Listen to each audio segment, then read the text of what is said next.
que mais a gente vê por aí ultimamente é IPO. Se você não sabe o que é isso, é o procedimento de abertura de capital de uma empresa para ser negociada em bolsa de valores. E o que eu penso a respeito disso? Vale a pena entrar em IPO ou não? Fica comigo nesse vídeo e nós vamos falar sobre isso.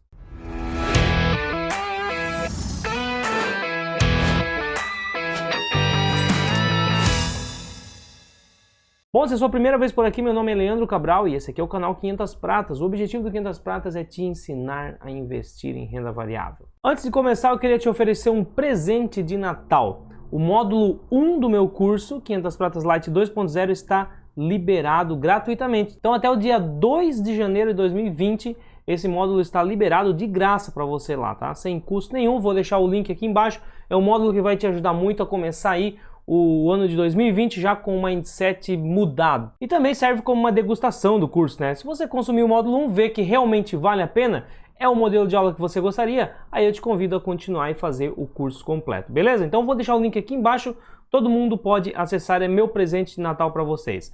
Bom, pessoal, falando então do IPO, né? A gente está numa fase aí que tem acontecido tanto o IPO, e aí às vezes as pessoas vêm me perguntar: Leandro, você viu que vai ter IPO da empresa tal, IPO daquela outra empresa, o que você me diz sobre isso? Vale a pena entrar ou não? Olha só, a primeira coisa que a gente tem que levar em consideração é que existem momentos da Bolsa de Valores, tanto no Brasil quanto bolsas lá fora, né? Que elas estão com maior valorização e outros momentos com menor valorização. A economia, Bolsa de Valores, tudo que a gente fala de investimentos, a gente tem muitos movimentos em ciclos. Ora está lá em cima, ora está lá embaixo, ora está lá em cima, ora está lá embaixo. E com a nossa Bolsa de Valores não é diferente. E para complementar ainda, a gente tem um auxílio da taxa básica de juros. Porque veja bem, o que existe nos investimentos, gente, é uma concorrência entre os investimentos. E para isso existe o que a gente chama também de prêmio de risco. Imagine que eu tenho uma renda fixa que me pague 6% ao ano.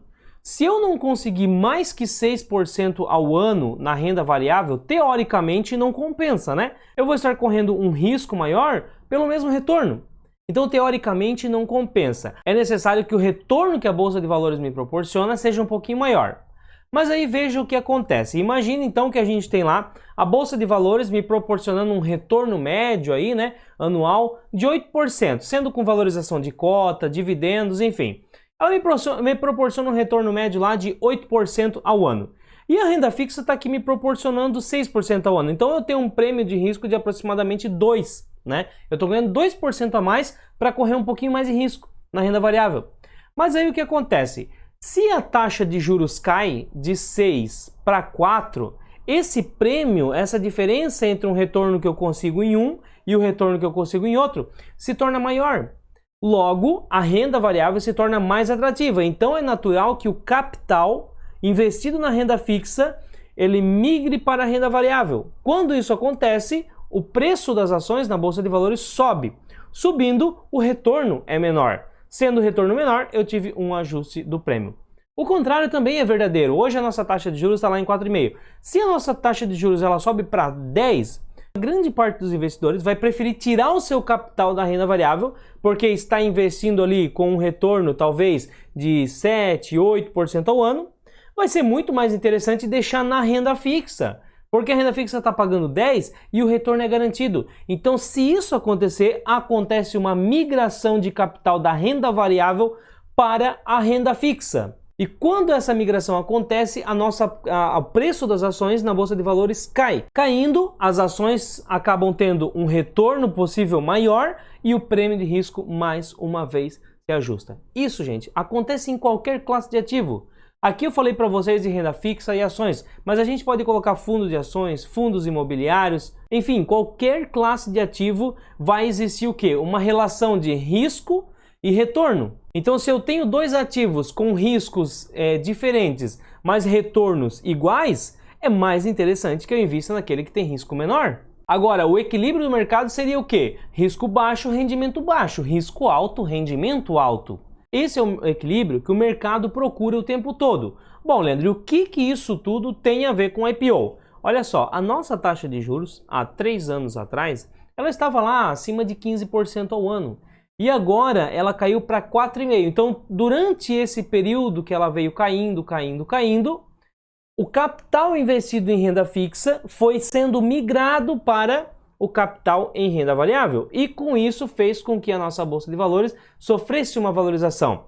Bom, Leandro, só isso explica? Não, não é só isso que explica. O preço das ações também é formado através do lucro que elas apresentam. Então, se as empresas que compõem o nosso índice Bovespa, elas apresentam bons resultados, é natural que a cotação vai subir. E junto com isso, tem a variação da taxa básica de juros. Então, veja que são duas coisas que criam esse movimento do preço na Bolsa de Valores.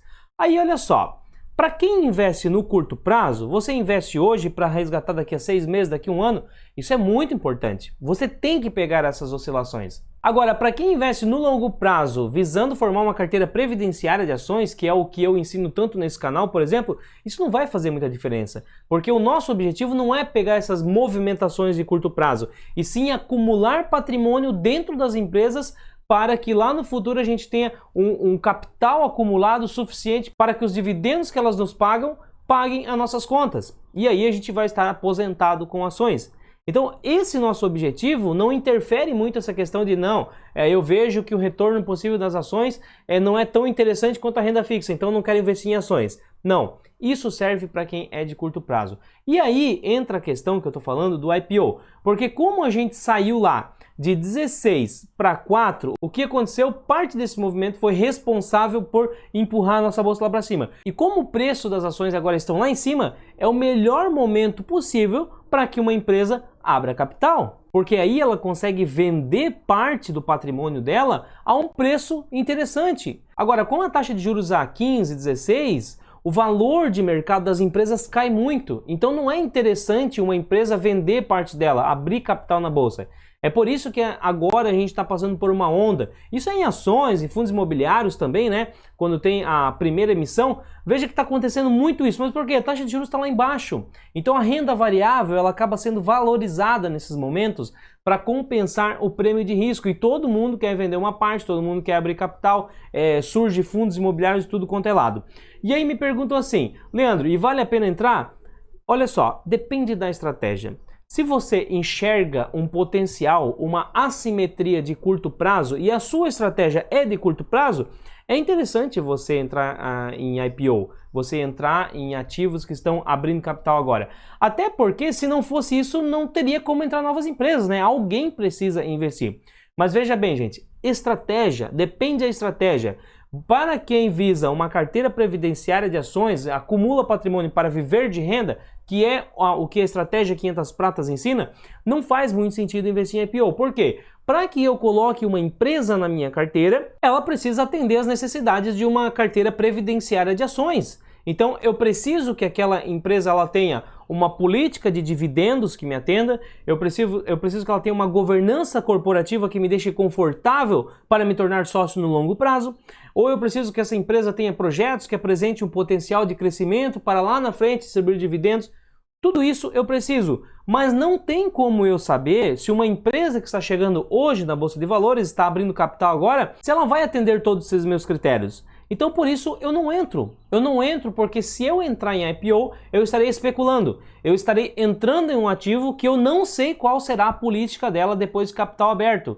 Então para que eu coloque um ativo na minha carteira, tanto ações quanto fundo imobiliário, eu preciso de um prazo. E na estratégia 500 pratas, a gente segura pelo menos 5 anos de abertura de capital de uma empresa, porque a empresa ela acontece de uma forma diferente de um fundo imobiliário, então eu preciso de pelo menos 5 anos para entender qual vai ser a governança corporativa, qual vai ser a política de dividendos, qual vai ser a política de reinvestimento dessa empresa, para saber se atende os meus critérios para uma carteira previdenciária de ações. Porque eu não estou comprando para vender daqui a pouco, eu estou comprando para carregar para sempre, para ser sócio dessa empresa. Então eu não consigo me tornar sócio de uma empresa que até ontem eu não conhecia, que está abrindo capital agora e que as informações dela ainda são desconhecidas pelo mercado. Já um fundo imobiliário, eu vejo que 1 ano, pelo menos 1 ano, mas o certo é 2 anos ou mais, já está legal já para você conhecer como está o comportamento daquele fundo, como foi a velocidade da gestão na hora de adquirir os ativos, como a gestão está se comportando, está se relacionando com o pequeno investidor naquele primeiro ano, naqueles primeiros 2 anos. Já é o suficiente. Então, nesse período eu já consigo decidir se aquele fundo imobiliário se aplica ou não à minha estratégia e se atende às necessidades de uma carteira previdenciária. Então, quando você ficar interessado em IPO, você não tem que olhar só a empresa, você tem que pensar assim, será que o IPO, não é a empresa, é o IPO, ele atende os critérios de gestão de carteira que eu assumi? Será que o IPO faz sentido para a estratégia de investimentos que eu adotei? Para a estratégia 500 pratas, que é o que eu ensino tanto aqui, ensino no meu curso com mais detalhes, não faz muito sentido o IPO e é por isso que a gente fica de fora de IPO. Precisa de um prazo para entender melhor aquele negócio. Espero que você tenha entendido um pouco mais sobre a aplicação do IPO. Deixe aí nos comentários, você entra ou não em IPO?